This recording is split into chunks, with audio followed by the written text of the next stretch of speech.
안녕하세요, 법 위원님. 예, 안녕하십니까. 많이 권영입니다. 바쁘실 텐데 이 시간 내주셔서 감사합니다. 아이고, 오시느라고 고생하셨습니다. 미국에는 언제 오셨습니까?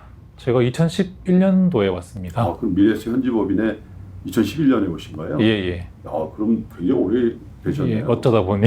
근데 통상 우리 한국계 금융회사의 법인장님들은 그렇게 오래 계시지는 않죠? 한국에서도 미국 시장 다 보시죠. 보고 이제 지표나 숫자는 다 볼 수 있습니다. 예. 근데 살다 보면 알게 되는 것들이 있죠. 그러니까 제도가 다르고 그 제도를 알고 있는 사람들이 어떤 제도가 나왔을 때 반응하는 방식이라는 예. 게 있는데 그거를 이제 당연히 먼 외국에서는 알기가 좀 힘들고 오더라도 1, 2년 안에 그런 것들을 캐치할 수는 없거든요. 그러니까 길게 있는 게 나름 전략적으로는 괜찮은 접근이라고 생각하고 있습니다. 한국에서 가장 걱정하고 있는 게 미국의 물가였던 것 같고, 이 물가가 안정됐다고 하지만 저도 여기 며칠 있으면서 느끼는 바가 와, 이게 살인적인 물가다. 비싸죠. 네. 실제로 많이 비쌉니다. 미국의 인플레이션에 대해서는 네. 법인장이 어떻게 실감하고 계시고 어떤 전망을 갖고 계십니까? 보통 이제 뉴욕에 오시면 제일 흔하게 이제 가시는 식당이 스테이크 네. 식당이잖아요. 그게 팬데믹 전하고 지금하고 가격이 한 50% 차이 납니다. 네. 그러니까 CPI 지표 같은 걸로 잡는 것보다 훨씬 더 큰 거죠. 그렇죠. 예. 대부분이 다 그렇다라고 보시면 되고요. 모든 주식 하시는 분들, 뭐 투자하시는 분들 다 미국 물가를 보고 계실 겁니다. 당연히 그게 좀 내려가 주면 연준이 금리 인하할 거니까 네. 그러면 세상이 다 좋다라고 생각하시는 거잖아요. 예. 근데 이게 전망하기가 참 어렵다고 생각했던 게 작년 말에 이제 연준에서 파월이 FOMC에서 피벗을 했죠. 이제 우리 곧 내릴 거다라는 식으로 시그널을 주고 금리가 굉장히 많이 내리를 했고 네. 주가도 많이 그렇죠. 뛰었습니다. 예. 그리고 그때 극단적으로 갔을 때 예상했던 올해 금리 인하 횟수가 7번까지도 프라이싱 된 적이 그러니까요. 있었는데 그랬다가 네. 4월 달에 다 감아서 기껏 해봐야 한 번 내지는 그것도 어려울 수도 있다까지 갔다가 지금 다시 내려온 상황인데 예. 이제 그 과정을 보면 이제 실제로 나온 CPI 넘버나 MPC 넘버 같은 걸 보면 높아졌거든요. 그리고 그게 꼭 미국만이 아니라 다른 지역들, 유럽이나 이런 쪽도 그렇게 됐단 말입니다. 예. 그러니까 전망하는 게 과연 그렇게 쉽지 않겠다라는 것도 있고 그다음에 그 전망이라고 모든 하우스에서 내놓는 것들을 보면 전망이라기보다는 그냥 소망에 가까운 것 같습니다. 네. 이렇게 되면 좋겠다인 거지. 그럼 왜 그렇게 될 거냐에 대해서 설명하는 것 같지는 않아요. 이제 그만큼 이제 전망하기가 힘들다라는 거고 물가와 관련돼서 제가 생각하는 거는 사람들이 지금도 일반적으로 기대하고 있는 물가에 대한 이야기는 예전에 2010년도 때 예. 뭐 어지간하면 2% 언저리 였던 물가로 언젠가는 돌아가겠다라는 예. 생각을 하는 거잖아요. 근데 그렇게 되려고 하면 뭐가 선행돼야 되냐면 사람들이 물가를 잊어버려야 됩니다. 그래야 그 월급을 협상을 할 때도 혹은 메뉴판의 가격을 조정할 때도 인플레를 안 생각하고 예. 이제 뭔가를 하게 되는 거죠. 근데 구글 트렌드 같은 걸 보고 이제 인플레이션 쳐보시면 2010년도 때 인플레이션이라는 이제 단어가 히트된 정도가 한 25 정도 되면 지금 한 35에서 40 정도 됩니다. 예. 여전히 사람들 머릿속에는 인플레가 있다라는 거죠. 그러면 그렇게 쉽게 잡힐까라는 생각은 들고 그래서 지금 이제 미국에서 생각하는 물가에 대한 전망은 이제 작년 말에 가지고 있었던 것처럼 곧 내려간다. 그것도 2% 언저리로 예, 혹은 2% 후반대 그건 아닌 것 같고 3% 초중반 정도로 내려가주면 좋겠다 정도의 기대를 하는 것 같습니다. 네, 그래서 패드는 어떻게 할 것 같습니까? 누구는 뭐 올려야 된다는 얘기까지 나오는 바가 있는데 예. 센터장님께서 전망하시는 패드의 향후의 행보는 어떻게 하고 할 것으로 전망을 하십니까? 한 번 정도는 인하할 것 같긴 합니다. 왜냐하면 워낙 그런 얘기를 여러 번 했기 때문에 체면을 위해서라도 한 번 정도 인하는 할 텐데 관건은 그것보다는 이제 보통 패드가 뭘 할 때 이제 금리도 이야기하지만 점도표도 내지 않습니까? 그렇죠. 저는 그쪽이 훨씬 더 중요하다고 생각합니다. 왜냐하면 지금 한두 번 내린다고 해서 그 금리가 매우 싸가지고 모든 사람들이 돈을 빌리기에 좋은 세상이다는 아닌 거고 예.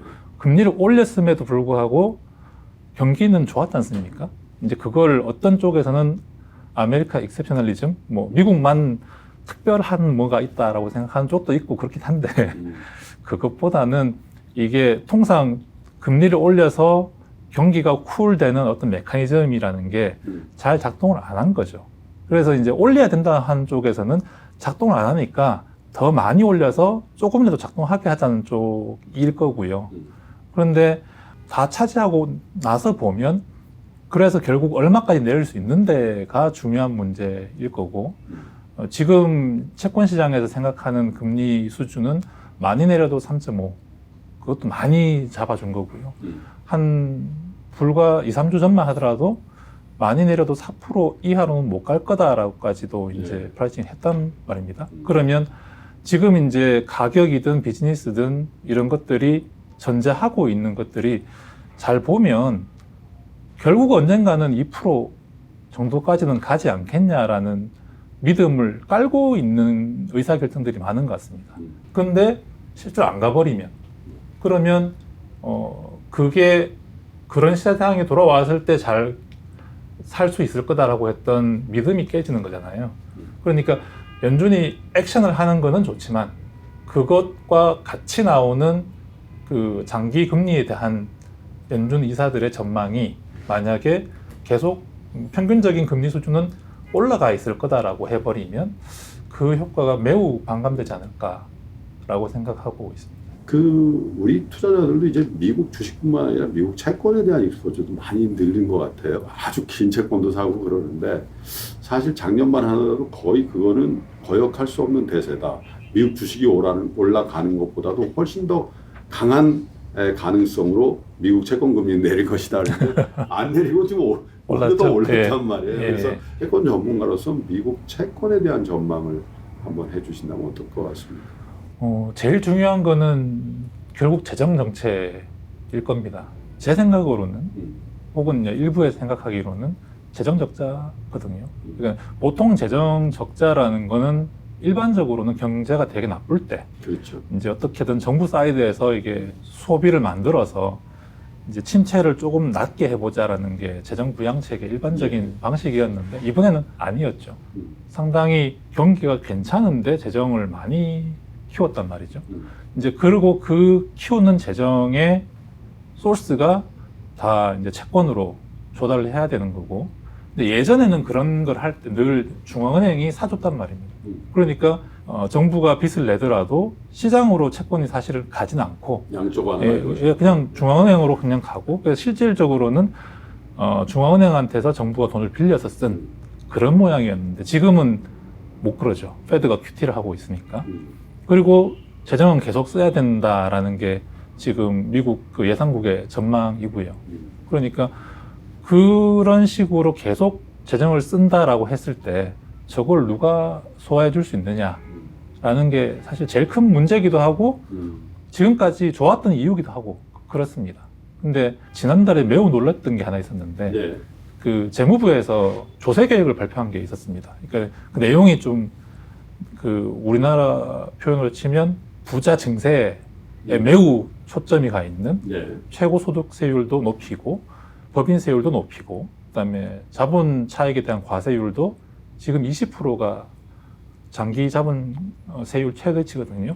그걸 50%까지 높이고 뭐 그런 계획안이 있었습니다. 200 몇십 페이지짜리 리포트가 트레저리에서 나왔었는데 아무도 발표를 신문에서도 커버를 안 하더라고요. 내용이 워낙 충격적이기 때문에 정말로 이제 그게 실현 가능하다고 생각하면 제가 생각하기에는 어떤 월스트리트 저널의 헤드라인 기사를 써야 되는데 아예 없어요. 그 기사가. 이제 제일 큰 이유는 실현 가능하지 않다고 생각하는 것 같습니다.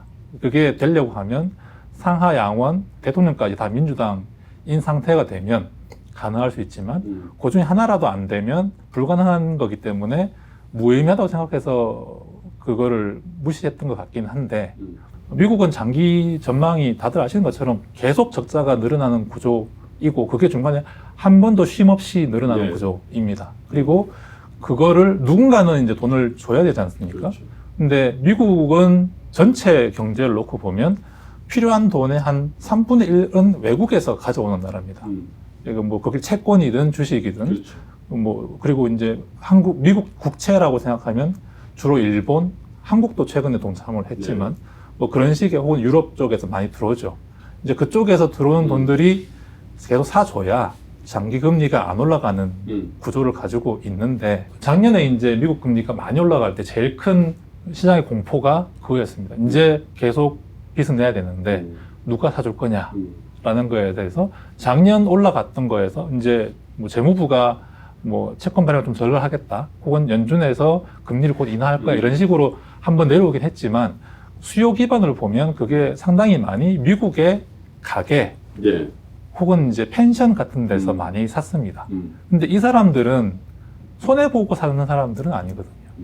그리고 어떤 분위기라고 해야 되냐면 작년 11월 달에 미국 국채 금리가 5% 살짝 넘었을 때 10년 기준으로 그때 사람들이 그 금리를 보던 입장은 어떤 거였냐면 내 평생 다시 오지 못할 레벨이다 라는 생각을 했던 것 같아요. 그리고 막 샀죠. 그리고 내려오고 다시 올라가니까 앞에 있던 믿음이 깨지는 거지 않습니까? 그리고 앞으로도 어떤 식인지를 이제 아는 거죠. 계속 채권을 정부에서는 공급을 해야 되고 그럼 팔자는 계속 있는데 그렇겠죠. 그럼 내가 굳이 지금 서둘러서 사야 될 필요가 있냐라는 생각을 이제 점점 많이 하게 되면 할수록 미국 정부는 조달할 때 비용이 더 늘어나게 되겠죠. 이제 그 문제가 지금 미국이 당면하고 있는 가장 큰 문제이고 이제 그걸 해결하는 가장 정석적인 방법이 증세인데 선거 앞두고 그거 좋아하는 사람 없지 않습니까? 그러니까 아무도 이야기는 하지 않고 재무부만 혼자 덜렁 그 리포트를 내고 말았던 상황인 것 같습니다. 뭐 불과 한 6개월 정도 남은 미국 대선 전에도 대중들을 위한 어떤 양측 간의 어떤 경쟁적인 정책들이 나올 가능성도 있겠군요. 예, 이번 달 전까지만 하더라도 세금 문제가 그렇게 저 선거의 아젠다라고 생각했던 것 같지는 않고 다만 이제 민주당을 싫어하는 분위기에서는 제일 큰 게 뭐였냐면 물가였습니다. 물가가 너무 올라가니까 바이든은 스스로 생각하기에 지금도 뭐 어디 나와서 이야기하면 경제 잘했다라고 백악관에서는 평가하고 있죠. 근데 사람들은 물가가 높아졌기 때문에 매우 불만이 많다라는 식으로 약간 간극이 있거든요. 만약에 민주당이 상하 양원에다가 대통령까지 다 가져가게 되면 게임의 규칙이 굉장히 많이 바뀔 것 같습니다. 이제 그거는 지금 보고 있는 모양하고는 너무 달라서 그걸 가지고 뭔가 이야기하기는 좀 그렇긴 하지만 그걸 이제 테일 리스크라고 보고 따라갈 필요는 있다라는 생각을 저는 하고 있습니다. 미국 대선 얘기가 나와서 한 가지만 더 질문을 드리면 사실 트럼프 대통령이 2016년도에 집권을 했을 때도 그렇고 바이든 대통령이 집권했을 때도 그렇고 제가 듣기로는 가장 먼저 백악관에 입성하자마자 사인을 한 게 파리 기후협약에 대한 탈퇴 서류, 다시 재가입하는 서류 그랬다는 거 아닙니까? 그래서 이 미국의 에너지 정책이라든지 미국의 기후에 대한 것 또 우리가 요즘 그 얘기도 잘 안 하는 것 같아요. ESG라는 얘기도. ESG는 미국에서는 약간 그렇죠. 한물간 스토리 같은 느낌이 있죠. 예. 우리가 한때는 거기에 대해서 그렇게 열광하고 투자도 그쪽으로 해야 되겠다 막 이렇게 했는데 언제 그랬냐듯이 지금 한국에서도 거의 지금 화두가 안 되고 있단 말이죠. 예. 그래서 법인장이 보시기에도 상당히 많은 변화가 있지 않겠습니까? 트럼프가 만약에 재집권을 한다면. 트럼프가 공공연하게 말하는 게 내가 되면 일단 인플레이션 리덕션 액트부터 다 끝내겠다라고 이야기하잖아요. 근데 그게 실제로 이제 2023년도 미국 성장을 이끌었던 가장 큰 드라이브 우리가 얘기하는 IRA 예, 그거였고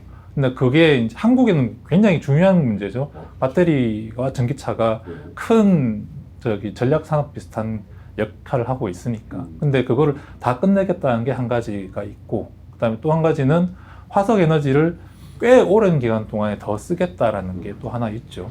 뭐 대중 정책이나 이런 쪽은 크게 차이가 안 나는 것 같습니다만 에너지와 관련돼서는 확실히 극명하게 갈리고 그 극명하게 갈리는 게 유가를 보면 매우 흥미로운 게 그 미국의 산유량 데이터를 보면요 그냥 직선이에요.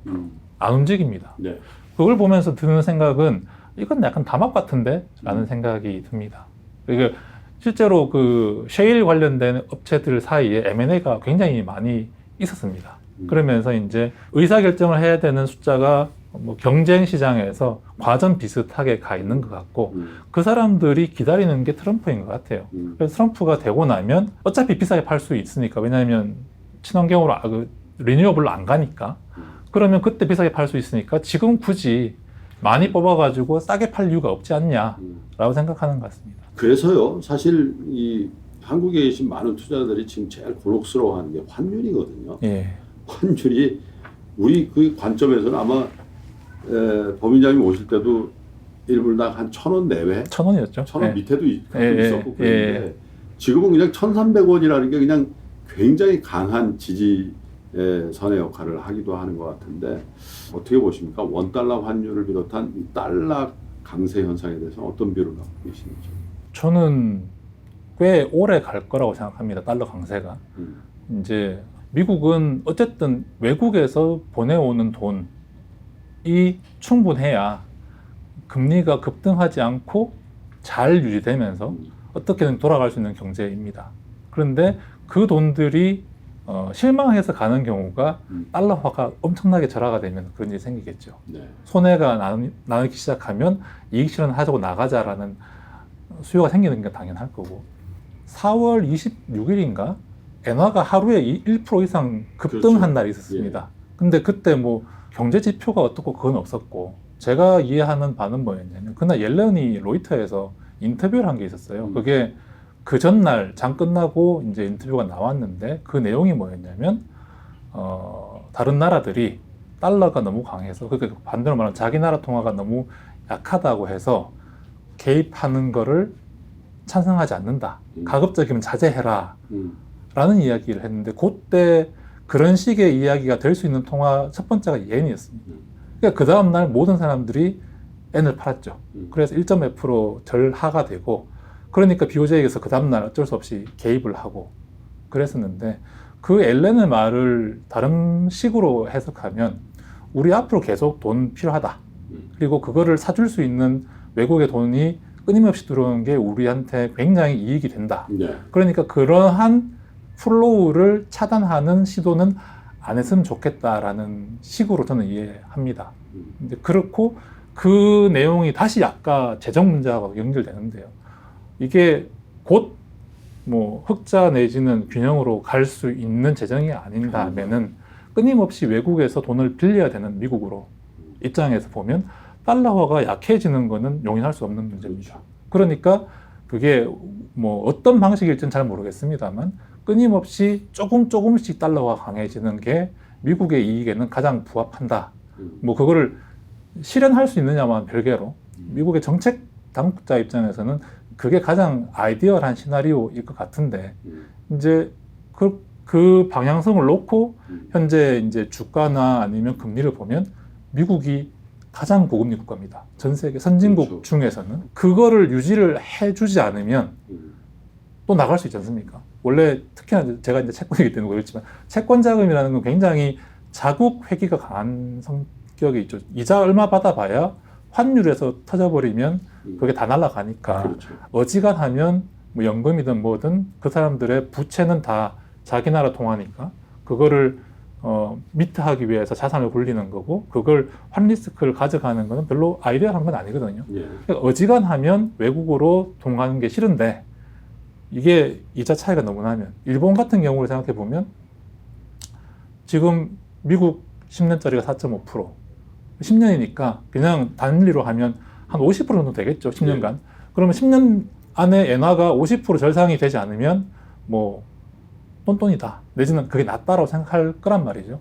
그런 계산을 하기 시작하면 계속 미국으로 올 수밖에 없는 거고 그게 지금 미국의 재정을 관리하는 입장에서는 매우 기묘한 조건이 되어 있는 것 같습니다. 그러니까 뭐 재무부든 연준이든 그게 물가 성장률 말고 말은 하지 않지만 그런 파이낸싱과 관련된 문제가 제약 조건으로 되어 있기 때문에 그거를 큰 무리 없이 유지하려고 하면 달러화가 끊임없이 조금씩 강해지는 갑자기 많이 강해지면 다 이익 실현하고 나올 거니까 그건 안 되고 조금씩 계속 강해지는 걸 유지하는 게 아마 정책하는 입장에서는 제일 예민한 문제일 거라고 생각하고 있습니다. 확실히 제가 삼프TV 스튜디오에서 여러 전문가를 모시고 미국 경제나 미국 금융시장에 대한 토론을 할 때보다는 훨씬 더 미국 현지에 오래 계셔서 그런지 미국 분들의 어떤 뷰에서 나오는 어떤 유니크한 그런 화두나 그런 논점을 제가 느끼게 되는 것 같습니다. 아마 그것은 벌써 10여 년 훨씬 넘도록 여기서 확실히 현지화를 전략적으로 추구한 미래에셋그룹의 어떤 여러 가지 해외 네트워크의 인사이트일 수도 있겠다. 당연히 그렇습니다. 예. 미국 현재에는 지금 미래에셋 자산운용 외에 어떤 조직들이 나와 있습니까? 저희 그룹 내에서요. 그룹 내에서. ETF를 전담하고 있는 글로벌엑스 그리고 증권사 미래에셋 증권이 여기서 한 10분 거리에 있습니다. 네. 예, 그래서 이제 미국만 보면 이렇게 세 군데가 있고요. 그 다음에 벤처하는 회사가 별도로 한 개 있고, 그 다음에 캐나다 쪽에 원래는 호라이즌이었다가 이번에 이름을 바꿨습니다. 글로벌엑스 캐나다로 바꾼. 네. 거기도 ETF가 메인인 회사 있고, 뭐 그렇게 크게 있다고 보시면 됩니다. 미래에셋그룹이 해외 진출을 처음 시동 건 게 언제로 봐야 되죠? 2003년일 겁니다. 그때 저희가 자산운용에서 싱가포르 법인을 처음 설립하면서 해외 투자를 제일 먼저 했을 겁니다. 예. 그리고 홍콩으로 확장을 하고 이제 그랬으니까 20년이 넘은 이야기죠. 결국은 미래 금융회사의 경쟁력이라는 거는 플레이어에 의한 로컬 커스터머 케어로는 이건 경쟁이 안 될 것이다. 그래서 처음에는 일방적으로 외국계 금융회사들이 한국에 들어와가지고 참 어떻게 보면 일방적으로 선진 금융기법들을 하면서 어쩔 때는 피해를 본다라는 느낌도 좀 있었는데 글로벌 금융시장에서 가능성에 대해서 어떻게 보십니까? 우리가 과연 제조, 반도체, 자동차, 뭐 배터리, 조선 이런 거는 1등을 할 수 있지만 금융으로 될까? 그런 생각은 아직도 많이 있거든요. 가능성에 대해서는 어떻게 보고 계십니까? 저는 금융을 그렇게 보면 브랜드라고 봅니다. 그러니까 가방으로 치면 비싼 가방이 있고 그냥 가방이지 않습니까? 금융도 마찬가지라고 생각하는데 그 가방보다 더 하다고 생각하는 네. 쪽입니다. 매뉴팩처링 굿즈는 제품이 다 만들어진 다음에 예. 사람들이 그걸 보고 이제 쓰는 거잖아요. 예. 근데 다 안단 말이죠. 얘가 성능이 어떤지 아니까 뭐 유명한 데서 만들었건 아니면 생판 모르는 데서 만들었건 제품만 좋으면 예. 팔립니다. 예. 근데 금융은 지금까지 좀 어떤 투자 설명서 보면 과거의 수익이 미래를 설명하지 않고 뭐 이런 얘기 늘 들어가지 않습니까? 그러니까 미래를 파는 거거든요.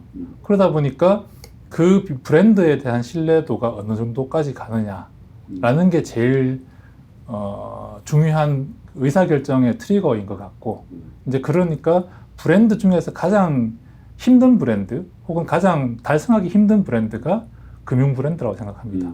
근데 그거를 하기 위해서 필요한 시간은 좋은 제품을 만든 것도 훨씬 더 오래 걸릴 것 같습니다.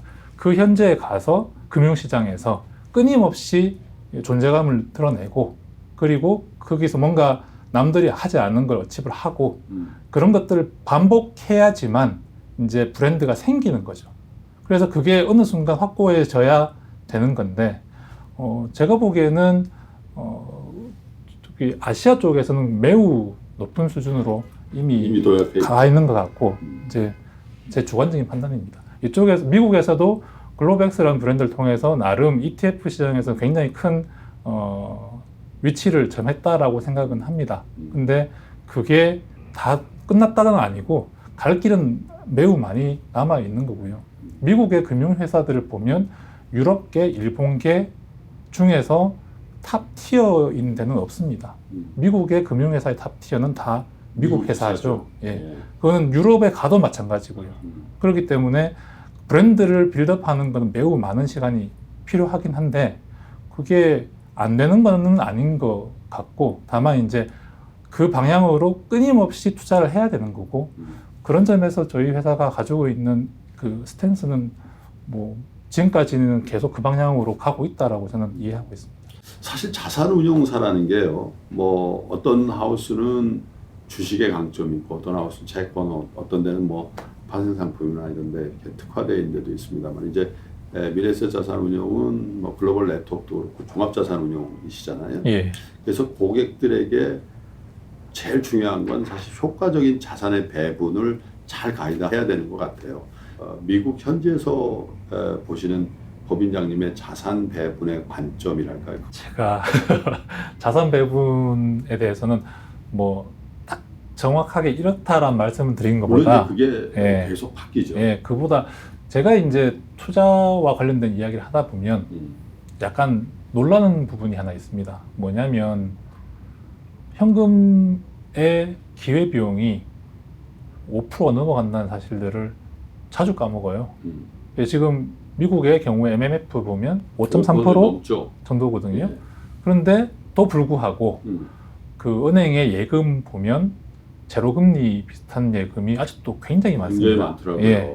그런 걸 보면 사람들은 여전히 그 은행의 예금 금리는 얼마 안 된다라고 그냥 생각하는 거 아닌가? 제일 큰 이유는 이제 세금 때문이고요. 그 이자 받으면 한 50%는 다 세금으로 나가니까 그런 거긴 한데 이제 그게 투자할 때 고려해야 되는 지점은 뭐냐면 내가 지금 뭔가를 샀을 때 그 기회비용이 0이라고 생각하면 안 된다는 거. 그러니까 어딘가 현금을 넣고 있더라도 그게 꽤 많은 수준의 수익을 낸다라는 사실이 뭐 그 이제 자주 잊어버리는 사실이긴 하지만 그걸 자산 배분하는 관점에서 지금처럼 단기 금리가 올라가 있는 세상에서는 그 부분을 늘 하나 염두에 둬야 된다라는 생각이 들고 조금 더 그 이야기를 확장하면 그게 왜 그러냐라고 생각해 보면 단순합니다. 미국 연준이 금리를 그렇게 만들어놔서 그런 거지. 연준이 만약에 지금 금리가 5.3이 아니라 저 아래쪽으로 갖다 놨으면 다른 나라 금리들도 다 낮을 거예요. 그렇죠. 근데 얘들이 올려놨기 때문에 그런 거고 이제 그래서 자산 배분 쪽에서 제가 드리고 싶은 말씀은 자산 중에 달러 비슷한 것들은 조금은 있으면 좋겠다라는 정도는 말씀드릴 수 있을 것 같고 채권 투자하는 입장에서 보면 한국에서 미국의 장기 채권 투자하시는 분들 생각도 다 비슷한 것 같았어요. 이게 장기 채권이 4% 후반대, 5%대 되면 떨어지기만 하면 돈을 많이 벌 거니까 투자를 그쪽으로 쭉 하신 거잖아요.